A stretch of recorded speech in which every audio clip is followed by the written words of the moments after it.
All right. Well, welcome everyone. I really appreciate everyone investing their time and energy on a Saturday morning. Eastern time, it's 10:30 here. I know we have some people on the West Coast and in the middle as well. It's a beautiful Saturday today. And what we're going to do today is we're going to dive deep into the journey of our health.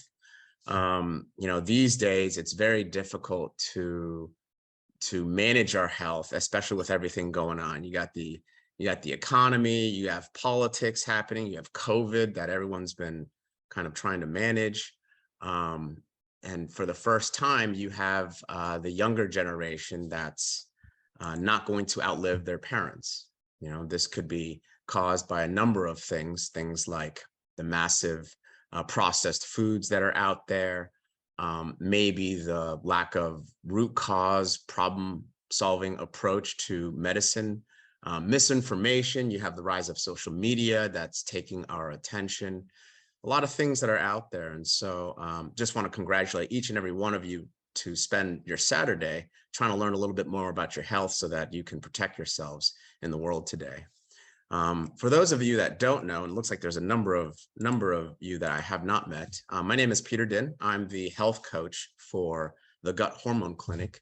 And I focus on things like optimizing flow state, neurotransmitter management, and implementing hard stuff.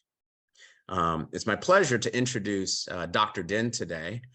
Dr. Din has been studying and practicing functional medicine for about 4 or 5 years now. As a health coach in the Gut Hormone Clinic, I can say that her patients feel heard and they feel seen. And I think that's a rare thing in medicine because she believes in personalized and customized modern medicine. So it's an honor to introduce my lovely wife, the individual that has changed my life, my parents' life, and my kids' life through her functional medicine passion. This is Dr. Faustine Din. Thank you so much, Peter. I really appreciate that kind introduction. I wasn't expecting that, so thank you. Thank you everyone for coming today on this Saturday morning. I know there's plenty of things you guys can be doing, but to be here with us really means the world to us. So I'm so glad you guys are here and hopefully can gather some hopefully new information in order to better your health, especially when it comes to the gut health. So appreciate you guys for all being here, and we'll get started. So a little bit about me, for those who don't know me, I'm Faustine Din. I have a background in internal medicine, primary care, and practiced primary care for about 3 years before I found functional medicine. And what I found was I really wanted to find better tools to give my patients better outcomes when it comes to prevention of disease and to treat their current conditions. And so what I do is I'm the founder of the Gut Hormone Clinic. We are a virtual practice that sees patients all over the country, but who I see are patients who have chronic unresolved GI issues that also have debilitating mood and energy problems, and also autoimmune disease that usually comes with these gut imbalances. And so what I'm planning to do over the next few weeks is to do a webinar series focusing on the gut.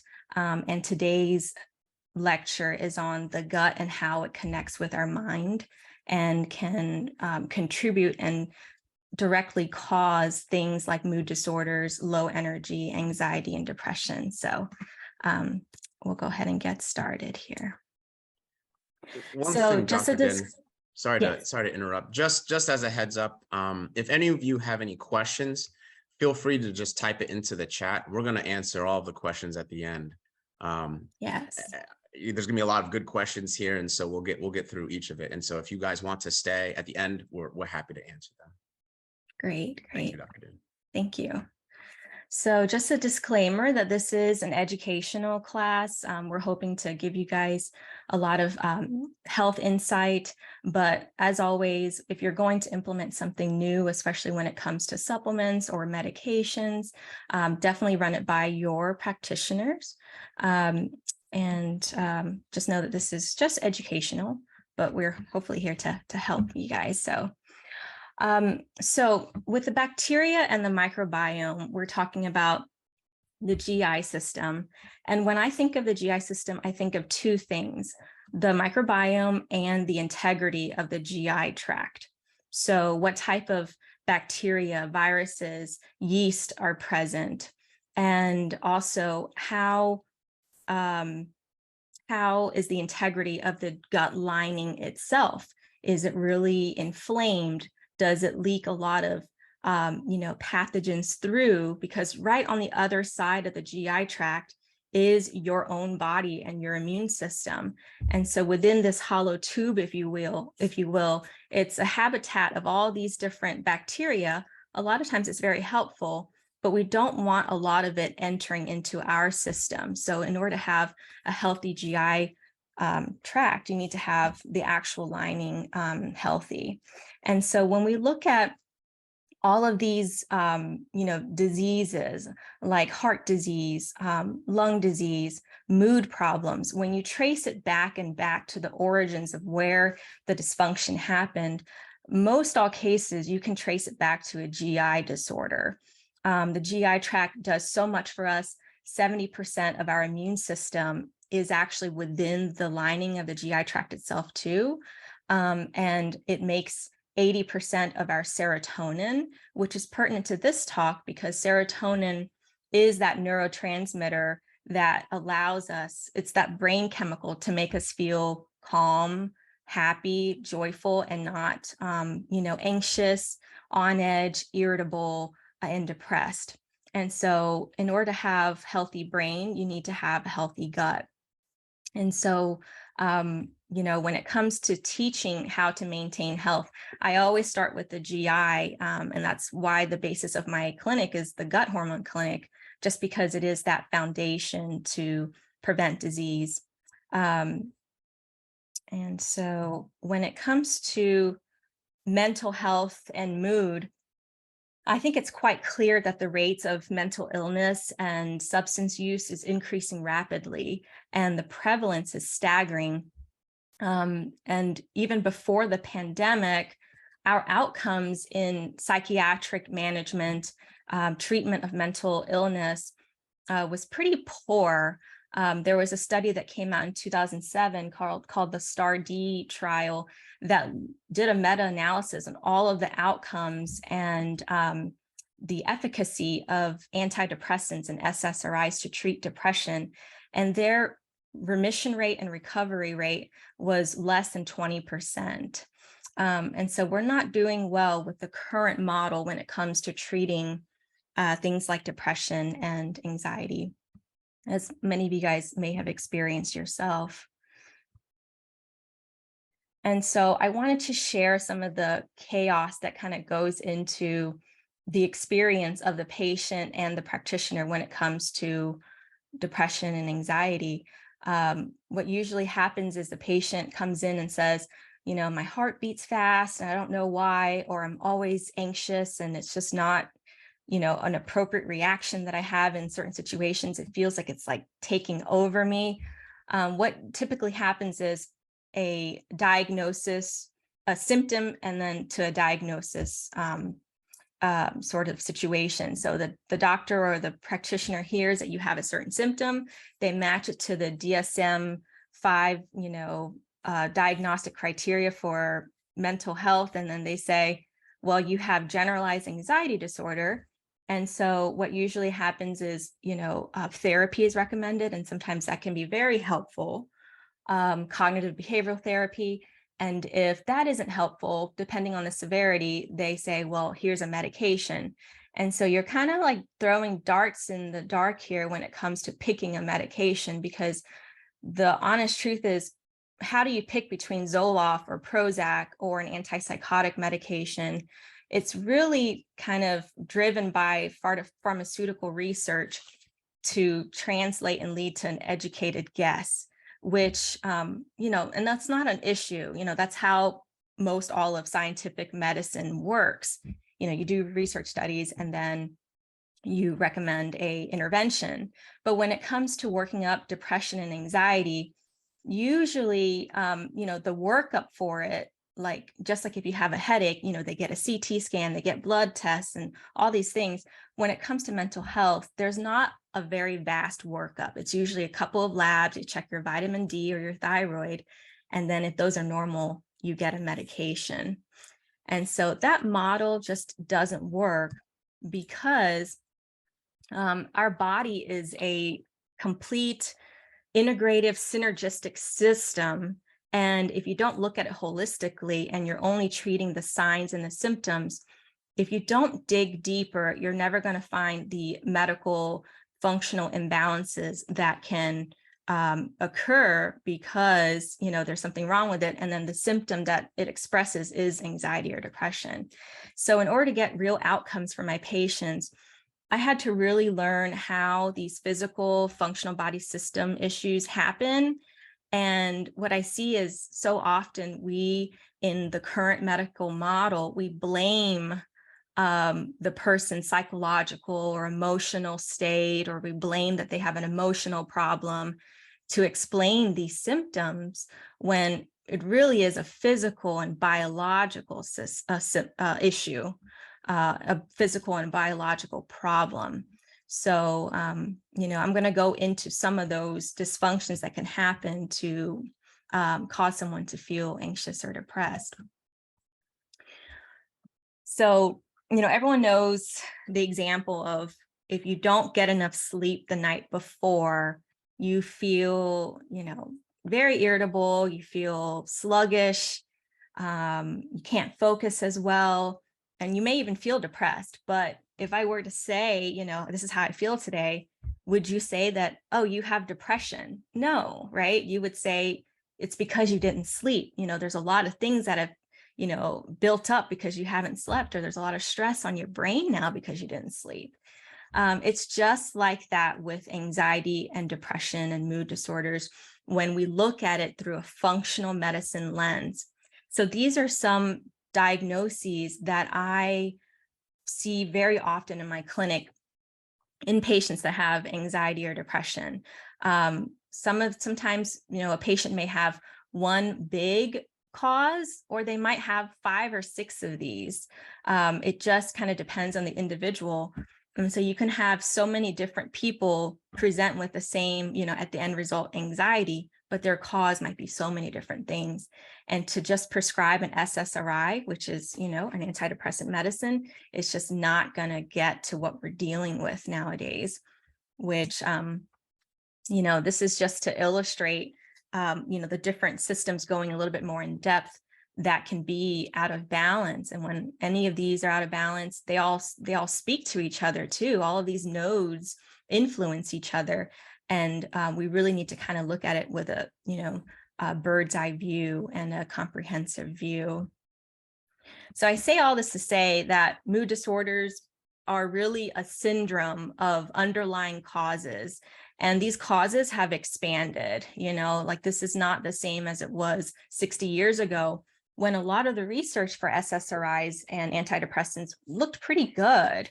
And that was probably because most people who presented with depression had just the low serotonin level, or they really benefited from just the SSRI. But now we're inundated with, a whole different environment that's full of different foods that we're reacting to. We have exposure to a lot of antibiotics. Think about how many times you've had a cold that's lasted for more than 10 days or so, and then you get a prescription. Some people have that happen and they're exposed to antibiotics 6 or 7 times a year. And what is that doing to your microbiome, which, can really affect the, the production of your serotonin, and also affect the inflammation that's happening from a lack of good bacteria.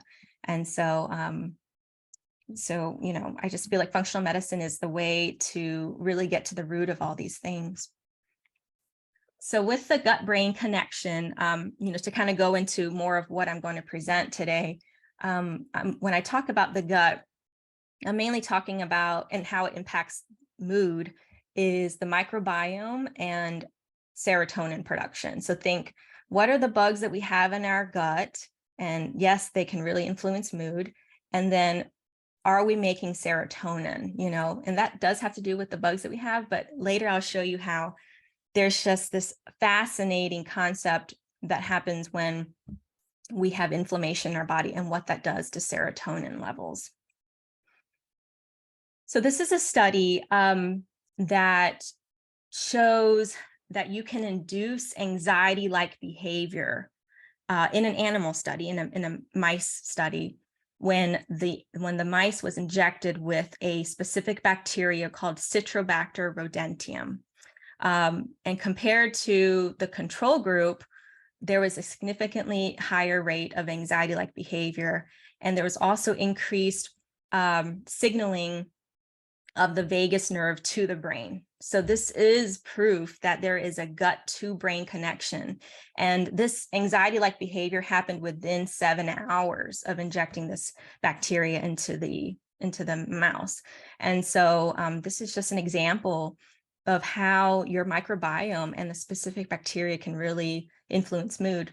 And in my practice, I actually check for this specific bacteria genus, Citrobacter. And more times than not, when I have a patient that's very irritable or that has really bad anxiety and even ADD, more times than not, I see this bacteria present. And it is a gram-negative bacteria for those who want to know, and they are very prone to cause leakiness in our gut, and that causes inflammation, and that basically leaks to your brain, and your brain's like, what's all this stuff doing here? And it gets really inflamed. And with our brains, right, you guys have probably heard me say inflammation several times already.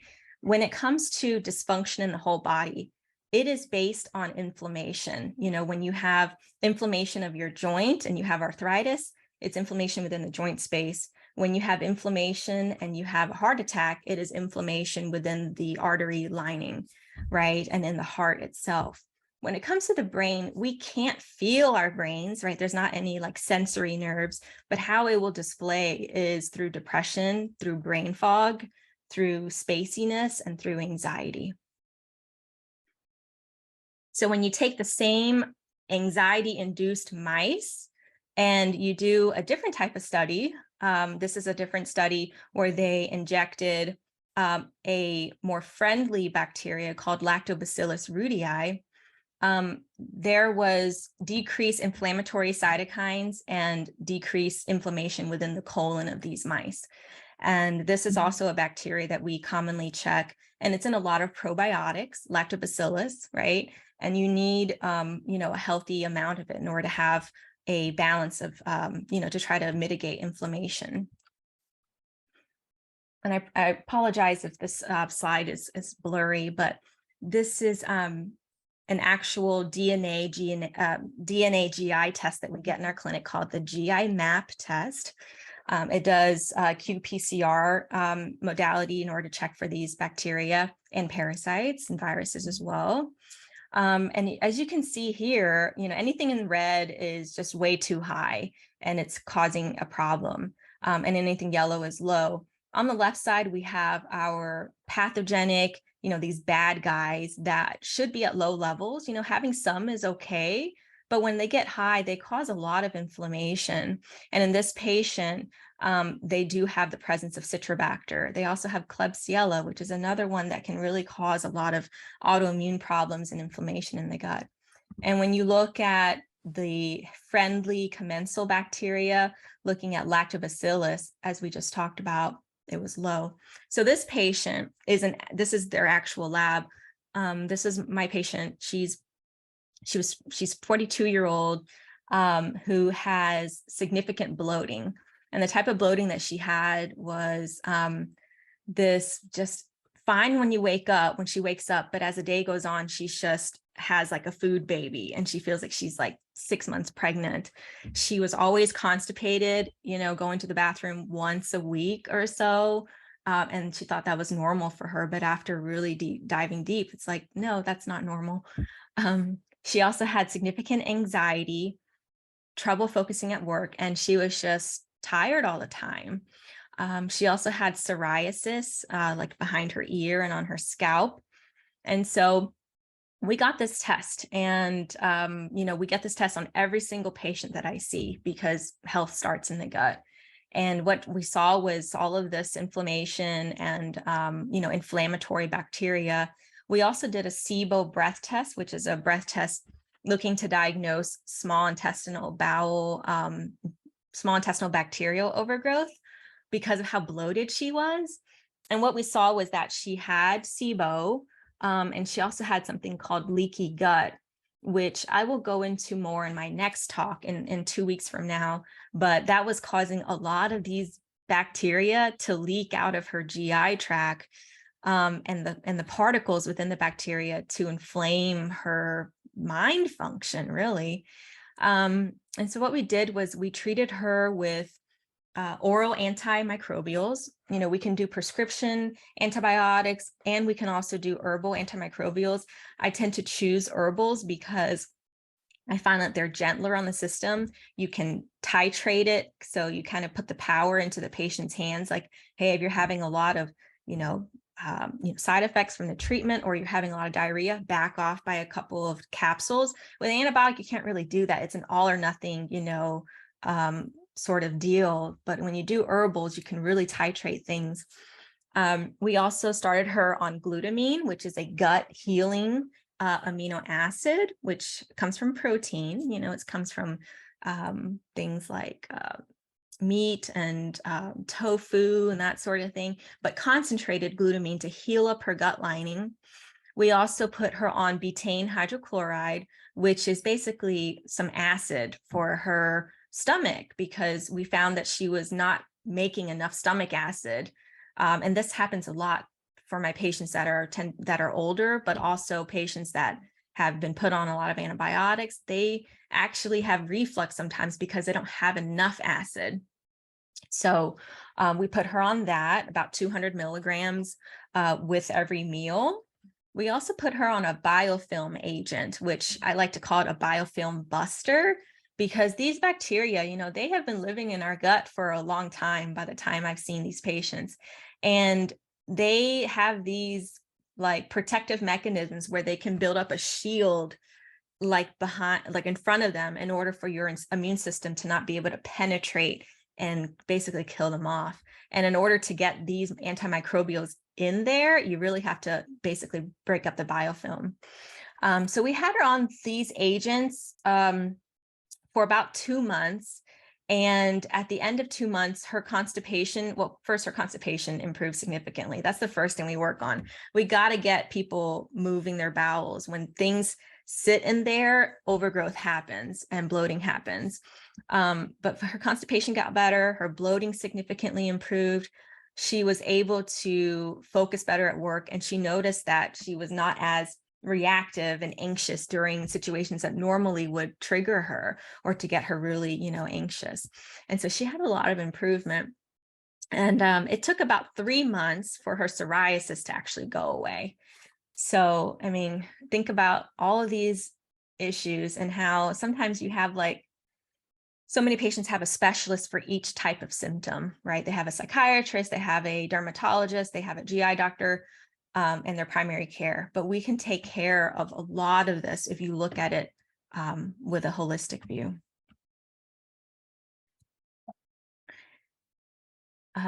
This is another study. I just wanted to bring up one more, species that can cause, mind and mood issues.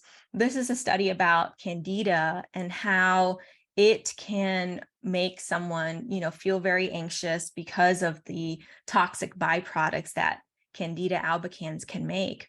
So Candida makes byproducts so basically when Candida eats and it metabolizes and it lives in your gut, we're supposed to have some in there because, like I said, it's a healthy microbiome. You're supposed to have some of everything. But when it overgrows, it's making a lot of these toxic products like ammonia and acetaldehyde and uric acid. And these chemicals do not feel good in the body. They make you ache, they make you tired, they make you anxious. Think of how, you make alcoholic beverages and beer. It's fermenting with candida and sugar, right? And candida loves sugar. So this is just another example of how pathogens can make you have mood and focus issues. I see a lot of candida overgrowth in my patients who have focus issues too, like patients who have ADD and ADHD. I'm part of a functional medicine group of practitioners, and we share our data all the time with each other. And when we look at all of our data collectively, about 80% of patients who have ADD or ADHD have candida overgrowth, 80%.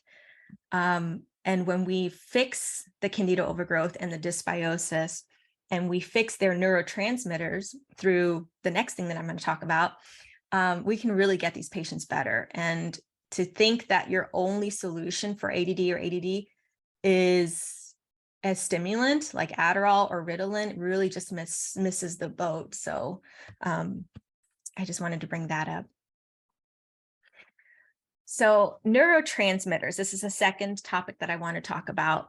When it comes to making serotonin, right? That's that lovely neurochemical that makes us feel calm, happy, joyful, and just living a good life. You need a good amount of it in order to feel like a normal person.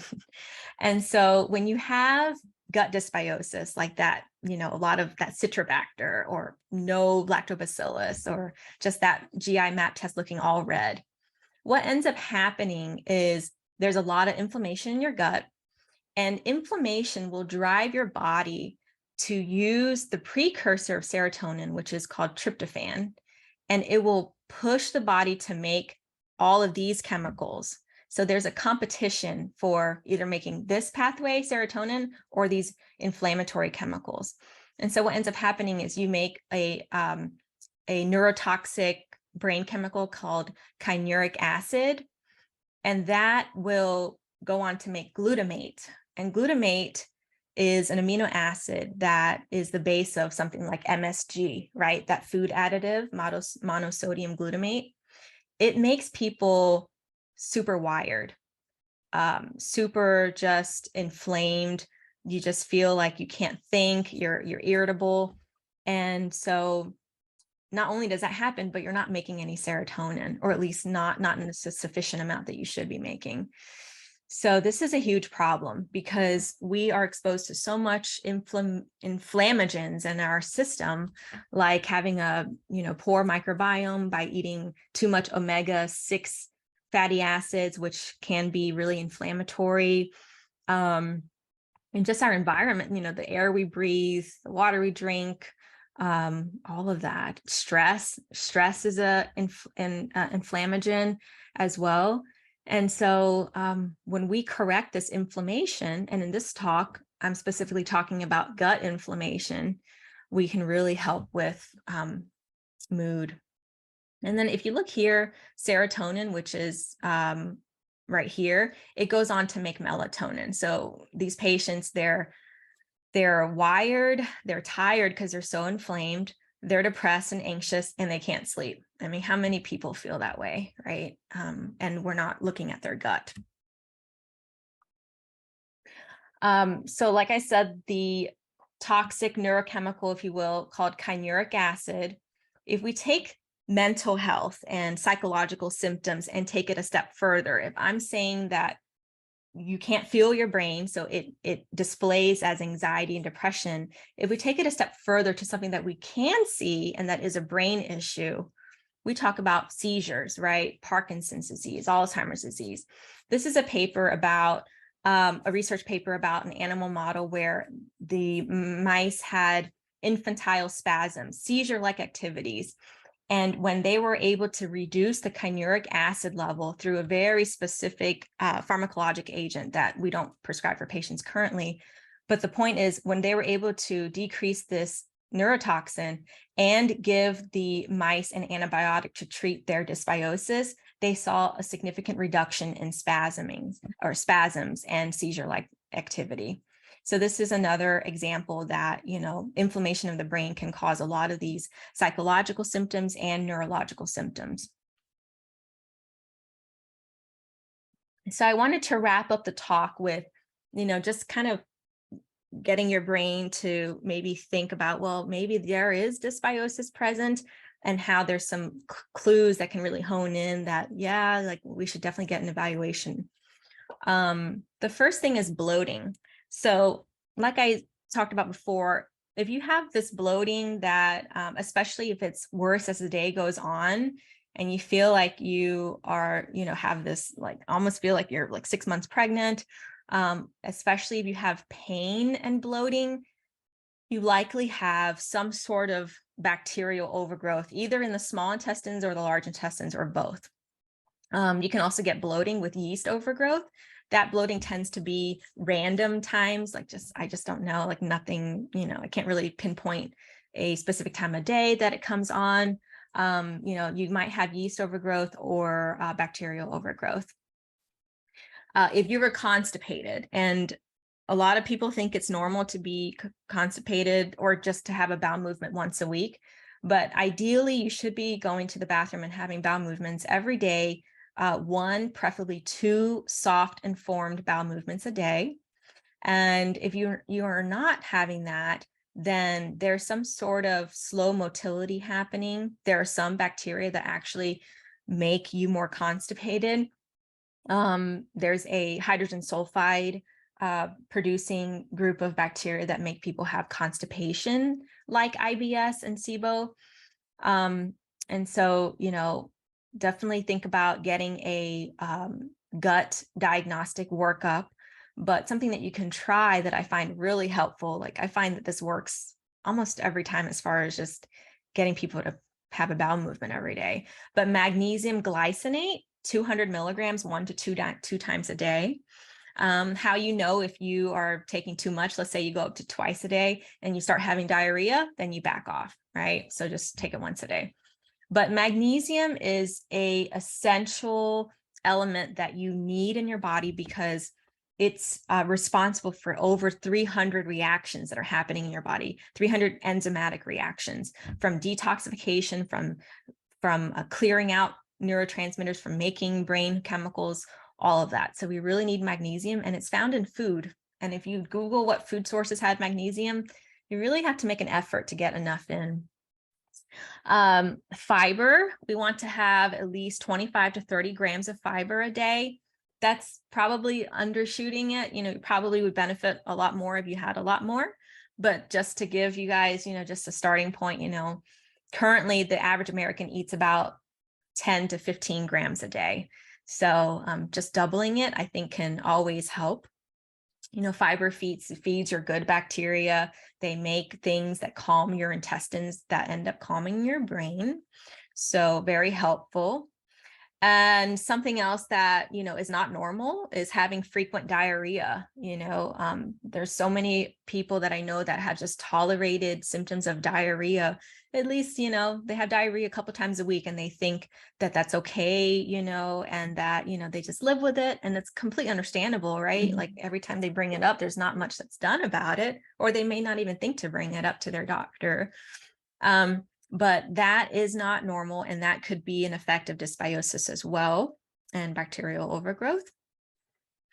Another thing is if probiotics bother you. So if I have a patient tell me that whenever they take a probiotic, they feel like it just makes them worse, like why ever take this? It's just not for me, right? They might have SIBO because there's already so much overgrowth. There's so much gas that's being produced that they just, when they add in other, colonies of bacteria from the probiotic, they just can't tolerate it. So another clue there.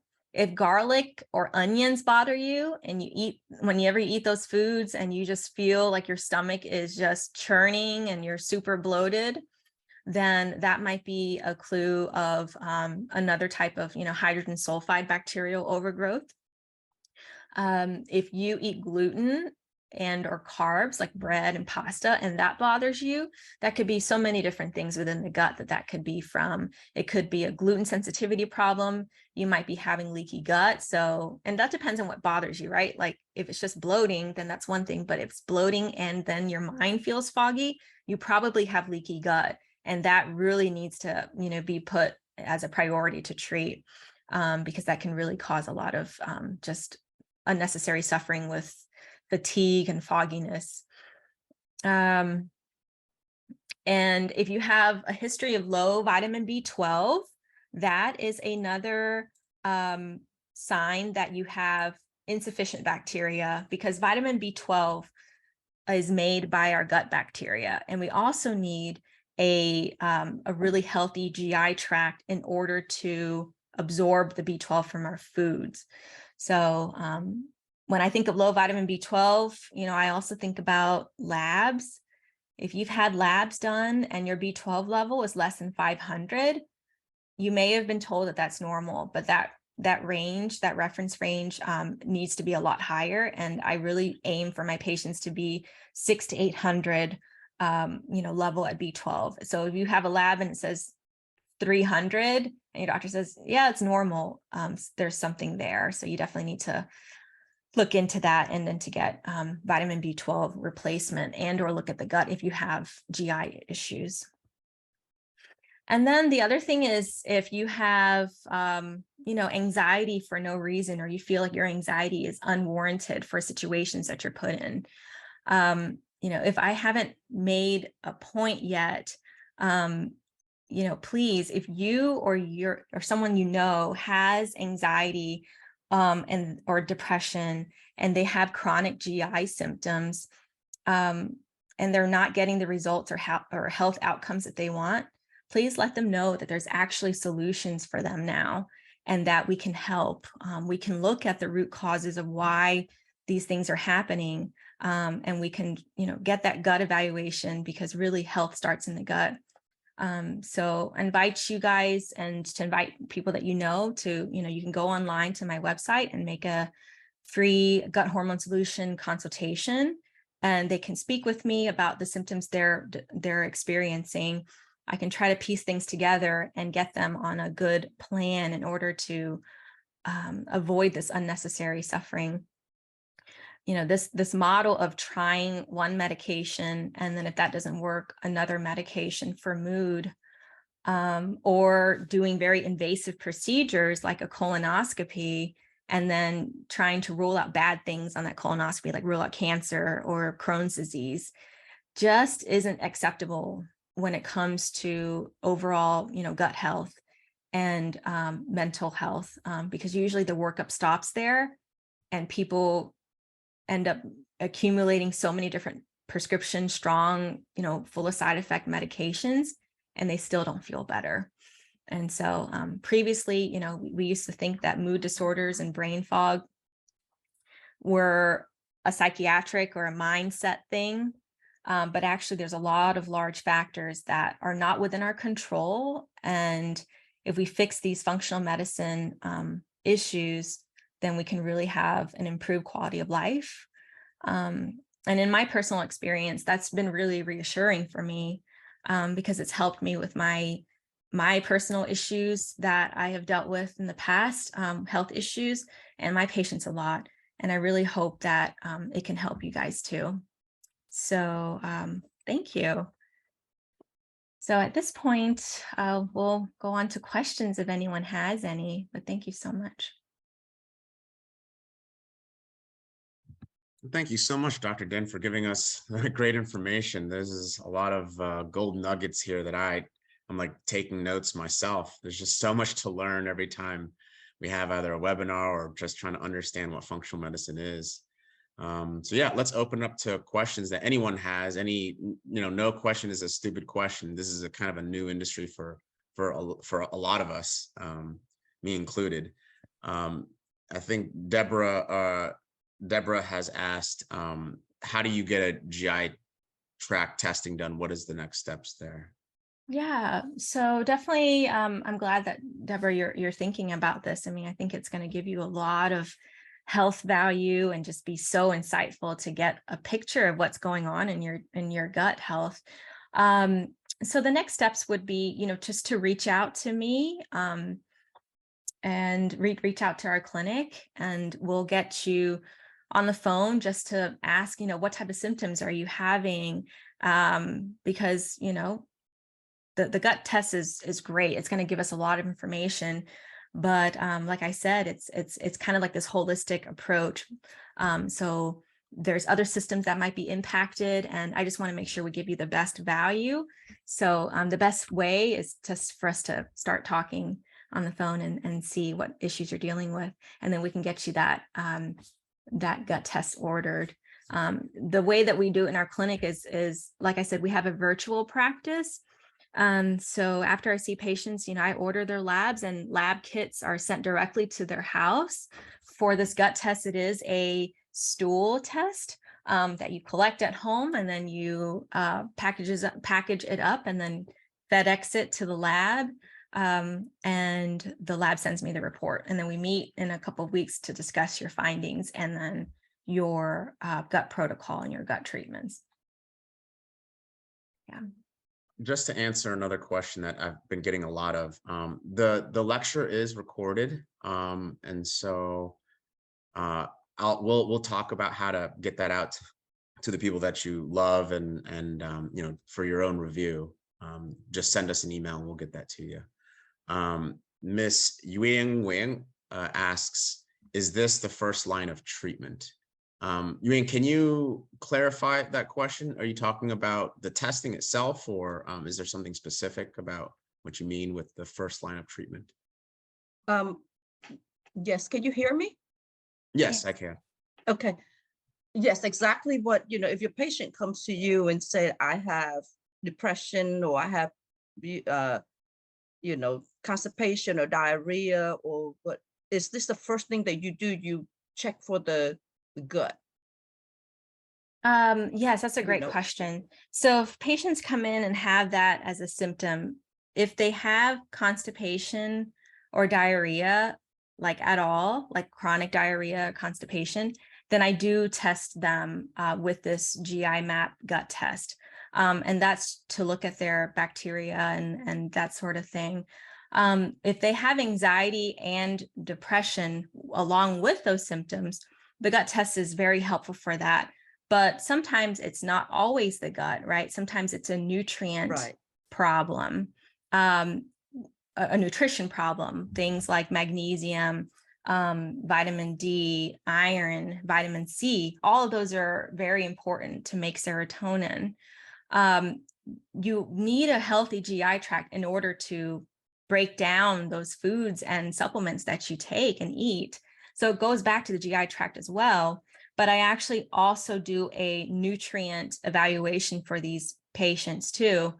And that is a different test. It's a urine test and a blood test.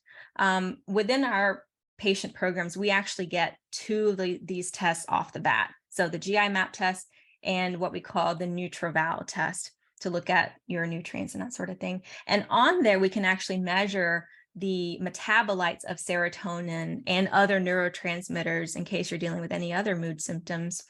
And so we're looking at it. We're looking at it all. So the neurotransmitters and the makeup of how those neurotransmitters are made. And then to go on to, it does relate to Brian's question about first line therapy.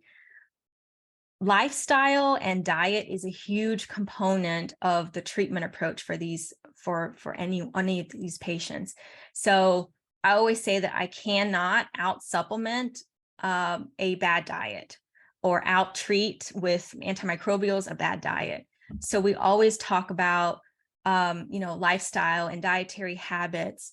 And sometimes the testing can give me an idea of, hey, you are showing a gluten allergy on your GI map test, because if we check for that on the gut test, then we'll say specifically you cannot eat gluten.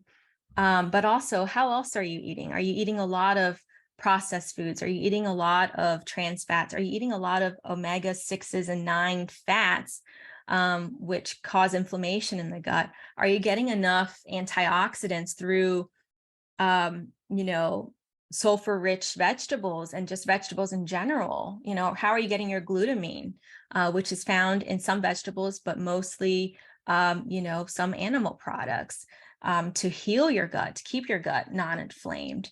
All those things go into it, which is why I find that to do a functional medicine program, it requires a health coach, because a lot of times it's really hard to just do it on your own and to be told, do this, don't do these, and feel like you're super empowered and you can do it all. Like it's a lot. And so Peter's role is to really help integrate, what we're finding on the labs, what I'm hearing as a potential source of problems in the lifestyle, and allowing you to be able to achieve the best success through lifestyle and habit integration.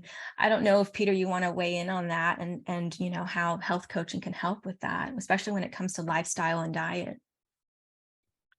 Again, kind of a broad and loaded question, because human behavior is very difficult to manage and control. But basically, my role is, a lot of the basis for my work is flow state management. Flow state being that runner's high, that feeling that you feel when you're exercising.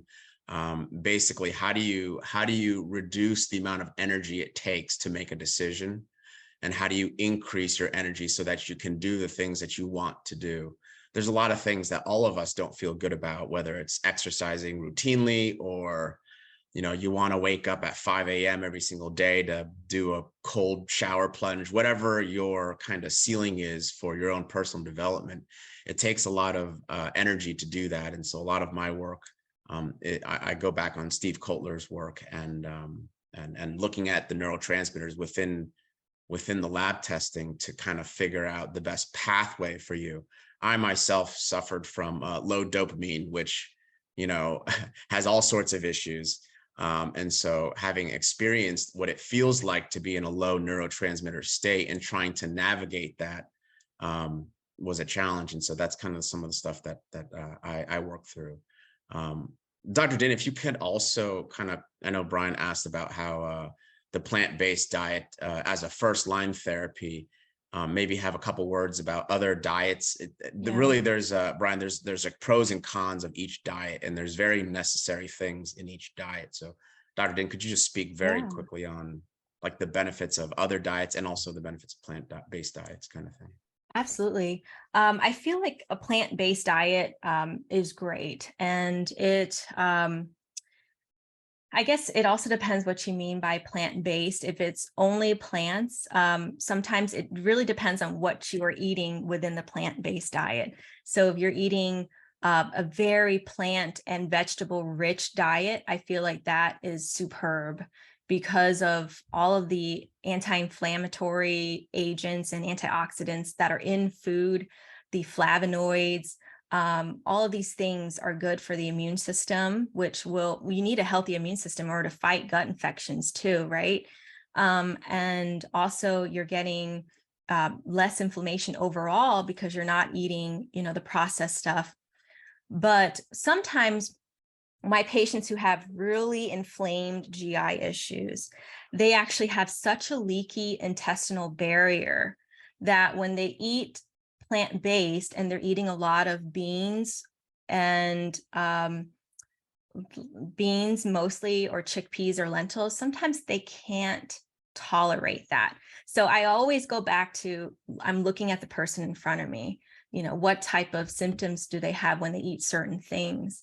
And the reason for the beans and chickpeas and that sort of thing that could exacerbate their symptoms, right? Because sometimes you eat a plant-based diet and it's like, well, I can't even eat beans.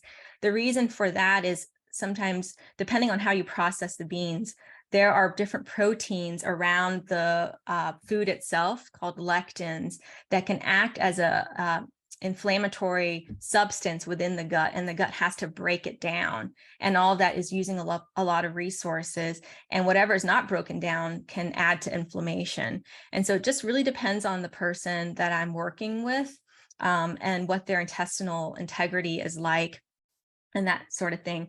But really, plant-based and plant-rich, and that's really how most of us should be eating, right? We want to eat real foods, and getting all of these great nutrients that are just natural in nature. So I hope that answers that question. Great. Next question by Mr. Liu is asking about insurance and coverage. Are the GI tract exam or treatments covered by health insurance, or maybe even health spending? Yes. So with health spending, health savings account, we do, take that, of course. With this GI map test, we can submit it to your insurance, the actual test, and put in your chronic diagnoses. Like if you have IBS, or you have, chronic constipation or Crohn's disease, we can put it in when we order your test and see what your insurance reimburses you for. When it comes to the treatment and the service, my clinic doesn't bill directly to insurance, but we can create a diagnostic code sheet, a super bill, if you will, that you can submit to your insurance company to get reimbursement on the back end.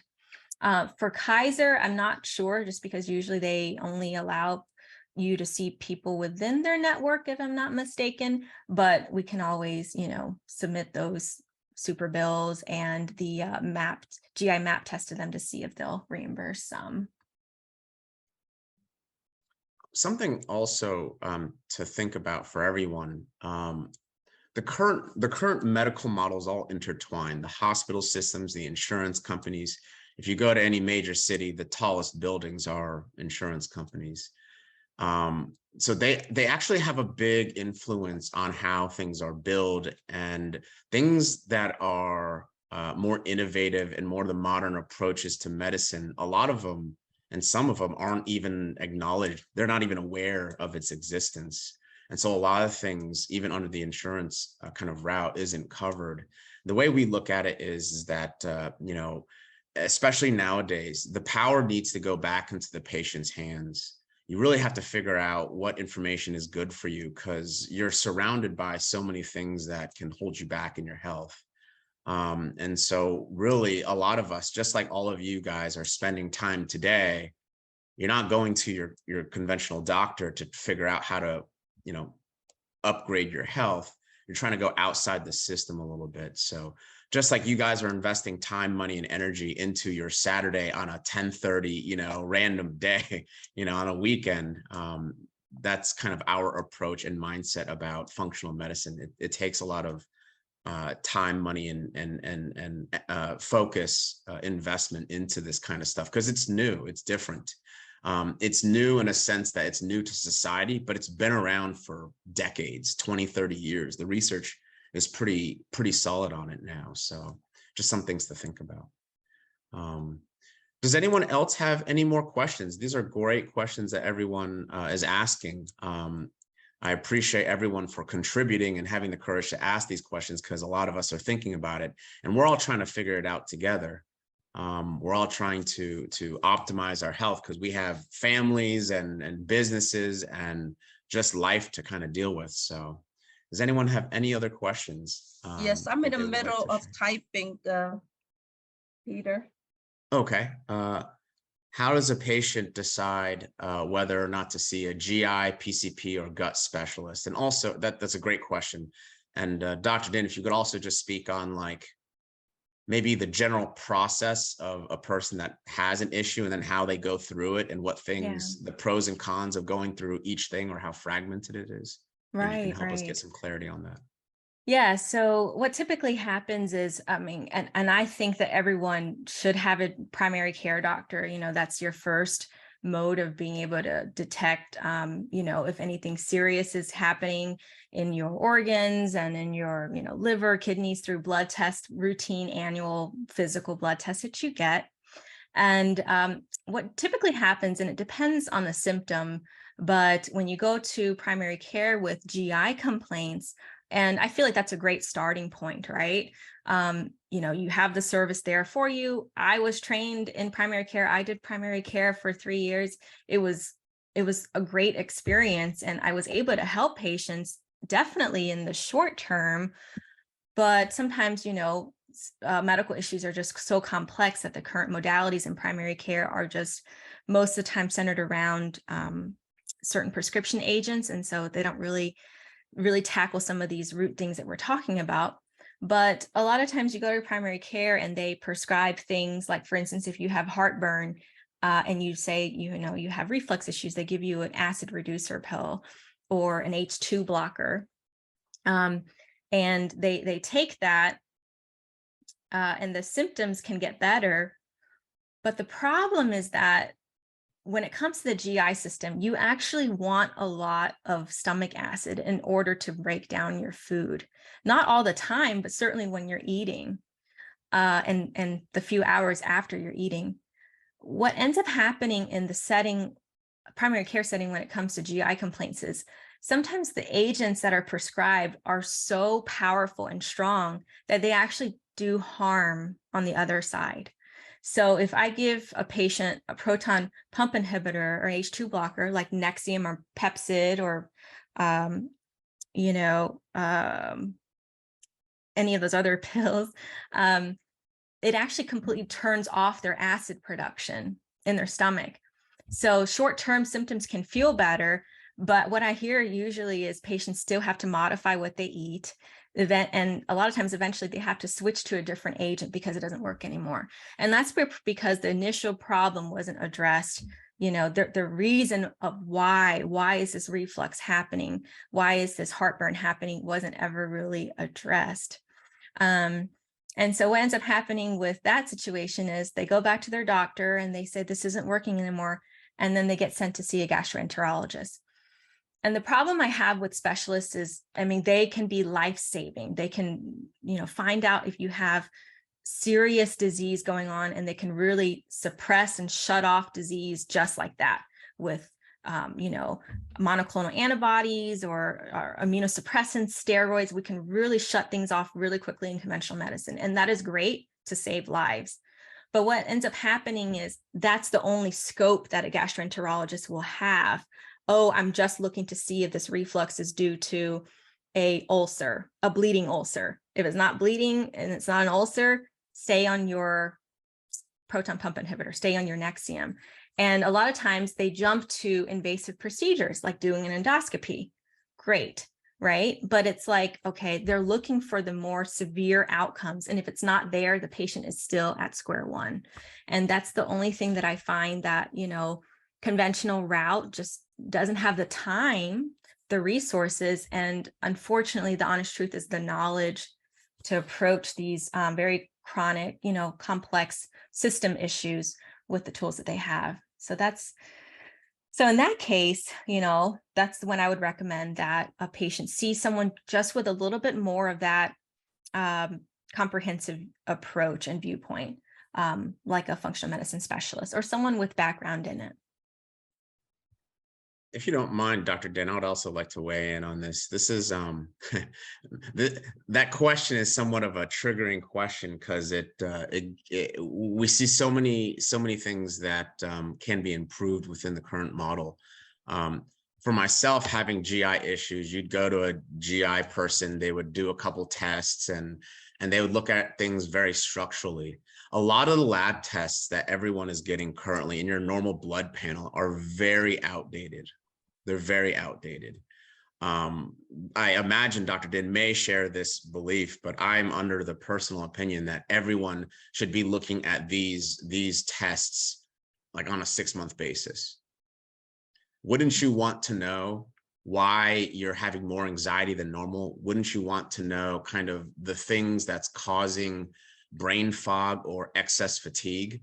A lot of times we just kind of start tolerating this as humans. We kind of go through life being like, I just got to toughen it out, when there's actual things that are an underlying cause of the reasons why we feel the way we do. so this is something that all of us feel passionate about that are in Yes. the functional medicine community, because the tools, if you only have a hammer, you're just going to keep on hammering nails. Surgery, scope your gut. You know, we don't even know the bacteria living inside your gut as a general medical model. And that's, you know, it's unfortunate. It's unfortunate because just like you saw in the mice, oh, this person has a lot of anxiety. You remove that bacteria, all of a sudden they have significantly less anxiety. I mean, it just seems like a common sense thing. Yeah. Another point right that I there. want to make, just to like the power of looking, right, is there are some bacteria that are just known bacteria that cause severe inflammation and autoimmune issues. So, for example, if someone has chronic diarrhea and they just live with their symptoms, or they feel like the only option is to get a colonoscopy, they might have a bacteria that's causing a lot of inflammation. And these bacteria are associated with things like Crohn's disease, like ulcerative colitis, which are known as inflammatory bowel diseases, right? Your bowels are just really inflamed from what conventional medicine would say is unknown reason. But what we know is that it's about your lifestyle. It's about your timeline of how things have set up to lead you to where you are now, but also about the bacteria that you have. And so when it comes to diseases like, for instance, Crohn's disease and ulcerative colitis, the reason why I want to make sure that we check these bacteria, especially if you have severe diarrhea all the time, or just even like chronic diarrhea, we check for these things, because having a condition like Crohn's or ulcerative colitis, you actually have to get a colonoscopy every 3 to 5 years because of how much of an increased risk you are for colon cancer. And so I don't understand why, we don't do this type of testing way before, or even as a baseline, to see if you have any of these gut bugs there, if you do, suffer from these symptoms, because of the potential, sequence of what you could end up having if it doesn't go, detected. So. Last question, I think, and if I'm missing any questions, please type into the chat. Are you licensed in Colorado? Yes, I am. So there's a few states that I am licensed in, and Colorado does happen to be in one of those states. So I can see patients in New Jersey, Colorado, Florida, Maine, and Georgia. So those are and also in Wisconsin. So these are the states that my patients happen to be located in. And so, I am licensed there. So we are there. All right, great. Does anyone have any other questions? This was wonderful. I really enjoyed it myself. All right. Well, thank you everyone for coming today. Again, really appreciate everyone just investing time and energy into their health. There's just so much stuff out there, and it's hard to figure out what can be useful. Dr. Din, is there another learning module that we can attend to in terms of the next steps? Do we have a idea of a date or a topic of what that might be? So the topic, I'm pretty sure it's still a little bit in the works, but the next talk will be in 2 weeks. So 2 Saturdays from now, same time at 10:30 a.m. I hope that this time worked for everyone. If not, please send us your feedback, just so that we can catch you guys at the next lecture. But the next one will most likely be about leaky gut and the leaky brain, as well as leaky gut and autoimmune disease. And so, if you're dealing with autoimmune issues or even skin issues, the leaky gut lecture would be really helpful, I think. Just real quick, what are some autoimmune? What are some autoimmune diseases, and like, what is autoimmune? Autoimmunity is when the body attacks itself, and what are some examples of that? So yeah, autoimmune disease is where your immune system is basically confused and starts attacking itself. And so you can have autoimmunity within the joints, within the skin, or within the colon. And so those are diseases like rheumatoid arthritis, like lupus, psoriasis, and also to an extent, Crohn's disease and ulcerative colitis. So these are pretty serious diseases to have, and they're really difficult to control, especially with the mainstream conventional model. But I do think that it reflects the point that the GI tract is definitely the base of all of that. So we can talk about how the GI tract can lead up to propensity to have an autoimmune condition. Great. Thanks again. All right. This wraps up our webinar on this Saturday. You guys all have a wonderful rest of the weekend. You guys put in some time and energy into learning. Enjoy the rest of the day. Thank you, Dr. Din. Yes. And thank you so much, everyone. All right. Bye-bye. Bye-bye. See you later. Bye-bye. Thank you. Thank you.